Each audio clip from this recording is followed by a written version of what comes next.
tumefika hapa katika eneo hili la Nyamhongolo, mtaa wa Bupumula, wilaya ya Ilemela. Tumefika tukiwa tumeongozana na maafisa na askari, lakini na viongozi mbalimbali wa mtaa na kata. Tumefika kufuatia taarifa ambayo tumeipokea kutoka kwa wananchi kwamba kuna mtu mmoja ambaye amekuwa akiendelea na ujenzi katika eneo hili, ujenzi ambao hauna vibali, lakini wakawa na mashaka na ujenzi unaofanyika katika eneo hili. Kufuatia taarifa hizo, jeshi la polisi tulifika jana mara moja kwa lengo la kuja kufanya uchunguzi zaidi. Baada ya kufika hapa, tulibaini kwamba eneo hili ni mali ya mtu mmoja ambaye anaitwa Evans Ndeka Bisesagu. Yeye ana umri wa miaka 47. Kazi yake ni mfanyabiashara wa vifaa vya ujenzi katika maeneo ya Igoma na Rwagasore, lakini pia anaishi hapa katika mtaa wa Nyamhongolo, eneo la Nyamhongolo, mtaa wa Bupumula, wilaya ya Ilemela. Na eneo hili amelipata takriban zaidi ya miaka mitatu sasa au minne hivi amekuwa akilimiliki.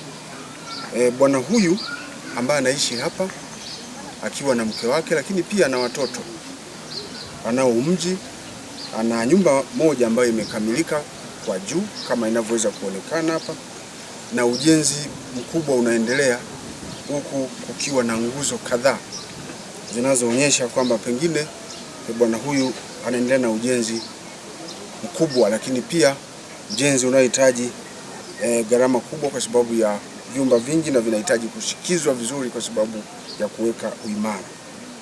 Baada ya kuona hali hiyo, tukamuuliza mtu huyu kuhusu vifaa vibali vya ujenzi. Katika uchunguzi tuliofanya, tulibaini kwamba hana kibali chochote cha ujenzi.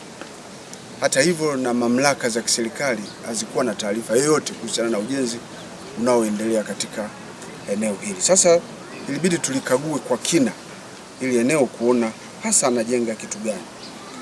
Tumebaini kwamba ujenzi huu ulianza mwaka 2022, lakini jengo lina vyumba 15. Alivyo design litakuwa na vyumba 15 kwa juu, lakini chini bwana huyu ameweza kutengeneza mahandaki.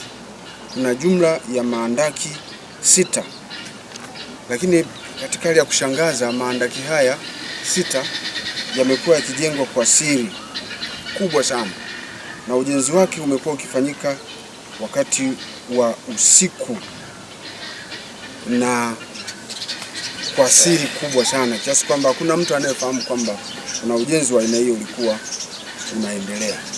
Lakini hata hivyo, mahandaki hayo si salama. Ina maana kwamba hata wale waliokuwa wakijenga walikuwa wanafanya ujenzi katika mazingira ambayo ni hatarishi. Si salama kwa maana kwamba yale mahandaki yamejengwa, baadhi ya maeneo hasa ya juu hayana zege imara kwa ajili ya kuzuia udongo kuporomoka. Kwa hiyo mahandaki hayo pia sio salama. Lakini mahandaki makubwa kiasi cha watu kwenda kule kukaa na hata kufanya shughuli zao, kwa sababu tumekuta ndani humo kuna viti, jambo ambalo linaashiria kwamba kuna wakati ambapo kuna watu huingia na kufanya shughuli za kibinadamu kule chini kwenye hayo mahandaki. Hata hivyo, tumegundua kwamba amekuwa na taarifa zisizoeleweka. Hata alivyokuwa akiulizwa na mamlaka mbalimbali za kiserikali katika eneo hili na jeshi la polisi, tumemhoji, amekuwa na taarifa nyingi. Mara anasema anajenga nyumba kwa ajili ya kuishi na haya mapango ni kwa ajili ya kuishi, lakini amekuwa na maelezo mengine kwamba anajenga nyumba kwa sababu ya shughuli za ibada. Sasa kutokana na utata huo wote kwamba anafanya ujenzi bila kuwa na hati za ujenzi na mamlaka za kiserikali hazina taarifa, hatujaweza kuona hata ramani ya ujenzi wenyewe, hatujaweza kuona hata fundi mkuu, na namna ambavyo ameyaweka na kuyajenga hayo mahandaki, tumetia shaka katika jicho la kiusalama kwamba lengo la bwana huyu ni nini, anajenga haya mahandaki kwa ajili ya nini. Kwa nini asijulishe mamlaka zinazohusika ili zikafahamu jambo hili linaloendelea hapa? Sasa kwa mashaka hayo tumeweza kumkamata yeye Evans Ndeka Bisesago akiwa na hawa ni vibarua ambao alikuwa akisaidizana nao katika shughuli za ujenzi hapa.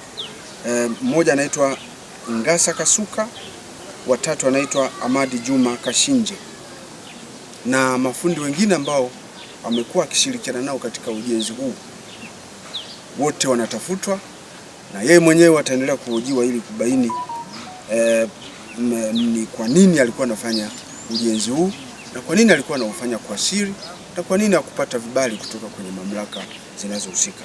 Lakini pia tumeweza kufuatilia eneo hili, pia ujenzi ulikuwa ukifanyika hapa. Huyu ndugu hana vibali, hana hati za umiliki wa kiwanja hiki. Sasa tunamchukua kwa ajili ya kumhoji, na mahojiano hayo yatashirikisha mamlaka mbalimbali za serikali ili kuweza kujiridhisha na mambo ambayo alikuwa akiyafanya hapa, hasa ukitilia maanani kwamba ni jukumu letu sisi jeshi la polisi kuhakikisha kwamba wananchi wanaendelea kuwa salama katika maeneo yao.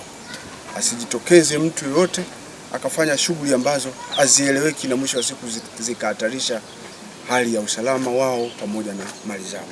Lakini pia nizitahadharishe mamlaka mbalimbali za kiserikali katika eneo hili kwamba hazina budi kufuatilia kwa kina watu mbalimbali wanaoingia katika maeneo ili kujiridhisha na mienendo ya tabia zao, hasa katika swala zima la kiusalama. Lakini pia ujenzi wote unaofanyika katika hii mitaa ni lazima mamlaka zinazohusika zihakikishe kwamba vibali vya ujenzi vinafuatiliwa, na kama vitaonekana mtu ana vibali vya ujenzi, basi lazima asitishiwe ujenzi.